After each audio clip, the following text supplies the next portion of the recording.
Welcome back to the CNN Grill at South by Southwest. This is Journey. Don't Stop Believing. Steve Perry. That's Congresswoman Mary Bono Mack. Okay. She's cool. Every single one of her songs, and she's been on before. Yeah, so, okay, great. Yeah, she's hitting it out of the ballpark for us. Well, she can come back anytime she wants. She's got good music. 7 million Americans abused prescription drugs, we're told, in 2009. That's according to one survey. It's more, they say, than the number of people who use cocaine and heroin and hallucinogens and inhalants combined. And it's a massive problem that's drawn the attention of the House Judiciary Committee, which held hearings on prescription drug abuse last week. The Congresswoman Mack of California was at those hearings, a part of those hearings, and she joins us now. It's nice to see you. We love having you back, of course. Last time you and I spoke, it was before you'd gone before these hearings, and now you have to bring in industry and government and have those hearings last week. How do you think it went? Well, thank you for having me back, Soledad. And I think the hearing went very well. I think first and foremost, we're getting more and more members of Congress to focus attention on this problem. I testified with members from West Virginia and Kentucky, Massachusetts, and before, other members from Wisconsin. A lot of members are really recognizing this is an epidemic within their communities. They're starting to recognize that we need to do something, whether it's refocus the attention of the DEA and ask questions of the FDA. That's a lot of acronyms, I know.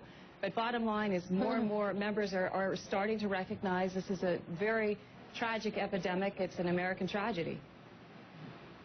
So there are two pieces of legislation that I want to focus on. The one is to educate both people who are doctors and prescribers of drugs. The other would limit access specifically to OxyContin. How much do you think something like OxyContin is overprescribed? Oh, that's a great question. First of all, not only OxyContin, but all sorts of pills right now are overprescribed. The DEA last year had 3 take-back days, national take-back days of drugs, where they took back 995,000 pounds of pills. 995,000 pounds. That's a lot of pills. So not only OxyContin is overprescribed, but I think all sorts of medications are overprescribed.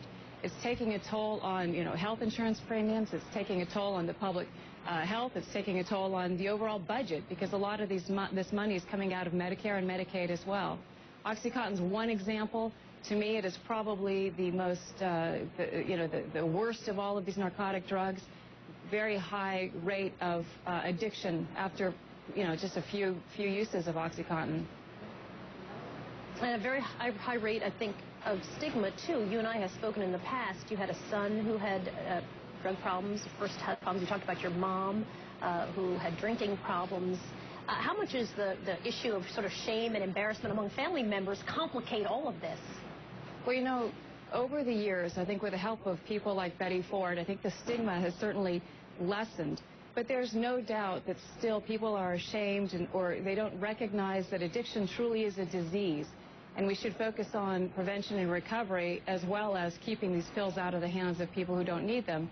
But the stigma does still exist. And, I think it's important that we shift our thinking that this is not a moral failing. It truly is a disease.